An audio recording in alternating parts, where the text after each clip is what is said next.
तो hello friends, welcome to GATE Adda 24/7। तो यार आज के वीडियो में हम लोग हीट ट्रांसफर के मेमोरी बेस्ड क्वेश्चन करने जा रहे हैं। और ये जो मैकेनिकल का आपका पेपर हुआ था, आई होप मतलब आपको सबको याद हुआ, सब लोगों ने देखा भी होगा। और वैसे तो हमने पूरा का पूरा पेपर का सॉल्यूशन दिया था, बट इन केस अगर आपको केवल सब्जेक्ट वाइज चाहिए तो आप सब्जेक्ट वाइज का पूरा प्लेलिस्ट है, आप यहाँ से देख सकते हैं। तो these are the mechanical engineering GATE 2023 heat transfer question. मैं यहाँ से जो बात करने जा रहा हूँ दैट इज ऑन, ये आपका मैकेनिकल इंजीनियरिंग के हीट ट्रांसफर के जो भी क्वेश्चन है उनके बारे में मैं डिस्कशन करने जा रहा हूँ। ठीक है, तो आप यहाँ से जस्ट इसको देखिएगा, और अदर वीडियोस के लिए भी जैसे थ्योरी ऑफ मशीन देखना, प्रोडक्शन देखना है, तो आप इसी प्लेलिस्ट में आगे देख सकते हैं। देखिए, ये आपके पास यहाँ से कुछ इस टाइप से है। Question number 1, if you just check तो क्वेश्चन विजिबल होगा, आई होप। यहाँ से उसने दिया है, consider a counter flow heat exchanger with inlet temperature of two fluids being T1 300 kelvin and T2 350 kelvin. कुछ इस टाइप से दे रखा है। The heat capacity rates of the two fluids C is equal to 1000 watt per kelvin and C is equal to 400 what per kelvin. Effectiveness 0.5 दे रखी है। The actual heat transfer rate आपसे पूछा है।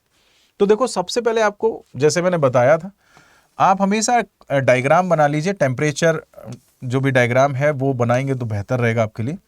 यहां से उसने दो फ्लूइड है जिसका एक का टेम्परेचर T इन 300 केल्विन दे रखा है, ये 300 केल्विन दे रखा है, और ये जो है वो आपके पास यहां से 350 केल्विन दे रखा है।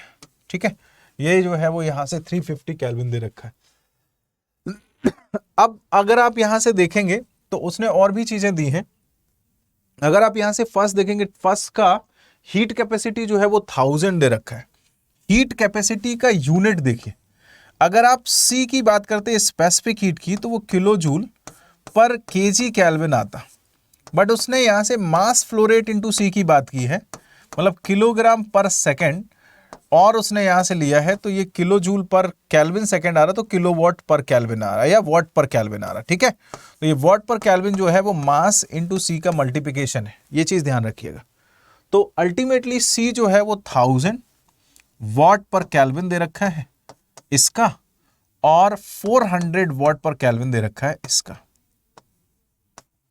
अब आपको अच्छे से पता है कि अगर MH less than MHCpH less than है MCCpC से, क्योंकि हमें पता है ये आपके पास 400 है और ये आपके पास कितना है, 1000 है। तो हमें पता है हम इसी के करस्पॉन्ड वाला फॉर्मूला लगाएंगे, और वो फॉर्मूला क्या था, effectiveness is equal to THI minus THE divided by THI minus का TCI, क्योंकि हमें पता है MCP स्मॉल आता है नीचे। अब आप अगर यहां से जस्ट देखेंगे, इफेक्टिवनेस की जो वैल्यू है वो उसने 0.5 दे रखी है। It is equal to THI की जो वैल्यू है, sorry, it is equal to जो आपके पास THI की वैल्यू है वो उसने यहां से बताई है, कितनी है, 300 केल्विन। THI की जो वैल्यू है वो आपके पास 350 केल्विन है। मैं 300 लिख गया हूं। यहां से अगर आप देखेंगे तो ये आपके पास कितना दे रखा है, 350 केल्विन। ठीक है, और माइनस का THE अभी मुझे नहीं पता है, डिवाइडेड बाई आपके पास यहां से THI आपके पास अगेन 350 है, और ये कितना है, 300। ठीक है, आप देखेंगे 50 आ रहा, 50 इंटू 0.5 या 25 हो जाएगा। 25 इज इक्वल टू 350 और माइनस का THE, तो अगर आप यहां से देखेंगे तो THE निकाल सकते हैं, दैट इज 325।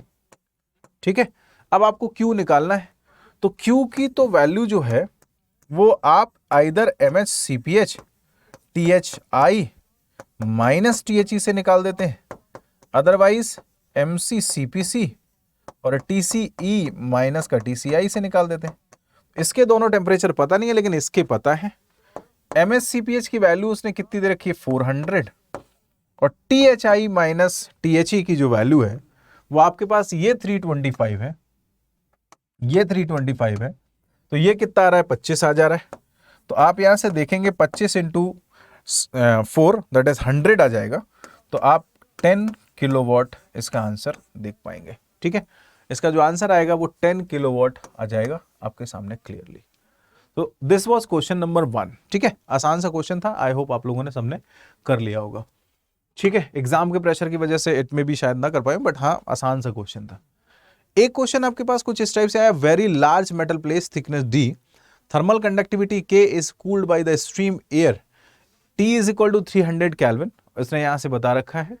और इसके अलावा उसने बताया है टीपी, सेंटर लाइन टेम्परेचर जो है of the plate, in which यहां से lumped parameter model is used to study the heat transfer in metal plate. तो आपको पता है लम्प्ड पैरामीटर क्या बोलता है? लम्प्ड पैरामीटर बोलता है कि lumped heat analysis can be valid only when, जब आपका बायोट नंबर जो है वो क्या आता है, लेस देन 0.3 आता है। यही तो था मेरे ख्याल से, अगर आपको याद हो जब हम लम्प्ड पैरामीटर की बात कर रहे थे। तो मेटल प्लेट है, थिकनेस, थर्मल कंडक्टिविटी बता रखा है, यहाँ से stream of air, centre line temperature बता रखा है, लम्प्ड पैरामीटर आपसे पूछना चाह रहा है। लम्प्ड पैरामीटर की अगर आप बात करते हैं तो यहाँ से एच डी बाई के करते हैं, D is the characteristic length.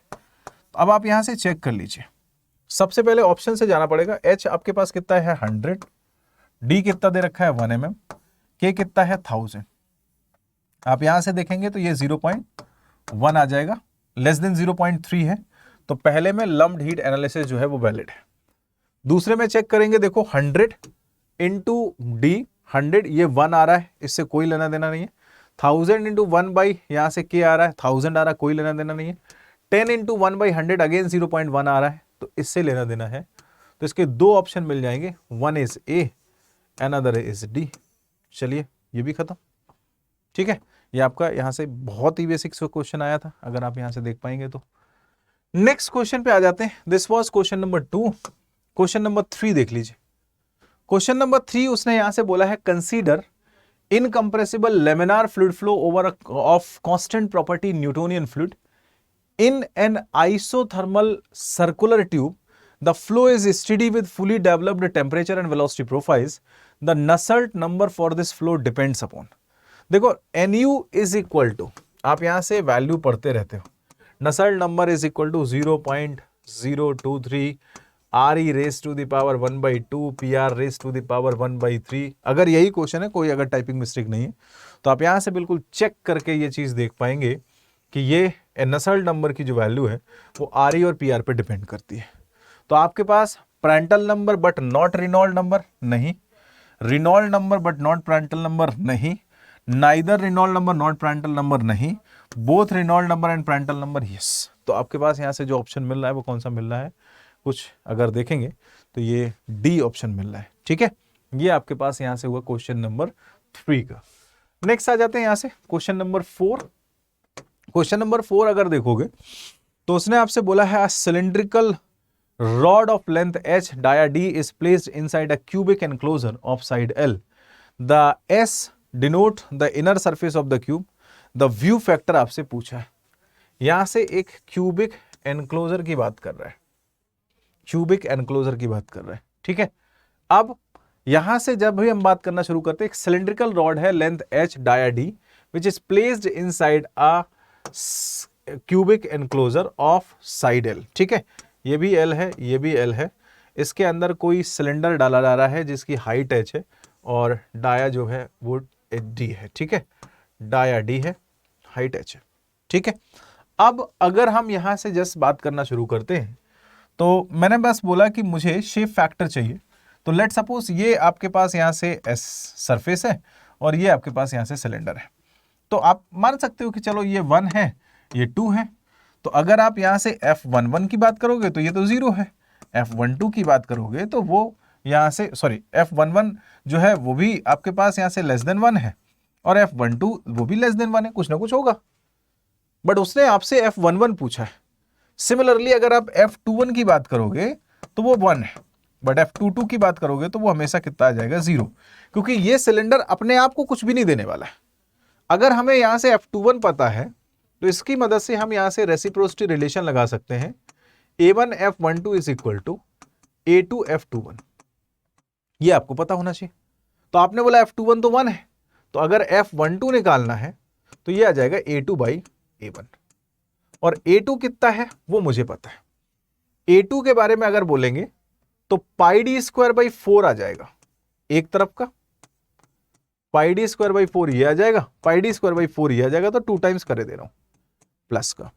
ये सरफेस एरिया भी होगा, सिलेंडर का है, तो कितना आ जाएगा, pi into D into H, pi into D into H divided by, आप यहां से देखेंगे तो A1 क्या है, यहां से क्यूबिकल सरफेस है, तो आप यहां से कितना कर लेंगे 6L²। ठीक है, ये आपके पास F12 आ गया, बट उसने F12 नहीं पूछा है, उसने ये पूछा है F11। तो अगर हम FSS की बात करेंगे, ये 1 माइनस आ जाएगा, ये कटेगा यहां से, pi D square by 2 plus का pi D H divided by 6L², divided by 6L²। देखो यहां से ये पाई है बेटा, है ना, पाई डी स्क्वायर बाई 2, तो आपके पास जो आंसर मिलेगा वो ये मिलेगा। तो ये 4 क्वेश्चन थे हीट ट्रांसफर के। कुछ कैलकुलेशन अगर अगर प्रिंटिंग मिस्टेक होगी तो आई डोंट नो, बट हाँ अगर यही क्वेश्चन थे तो आपके जो सॉल्यूशन बनेंगे वो कुछ इसी टाइप से बनेंगे। ठीक है, तो बस ये आप यहाँ पे सारे के सारे सब्जेक्ट्स के जो सॉल्यूशन है वो देख सकते हैं। आपका फ्लूइड मैकेनिक्स है, हीट ट्रांसफर है, प्रोडक्शन है, थ्योरी ऑफ मशीन है, सारे के सारे देख सकते हैं।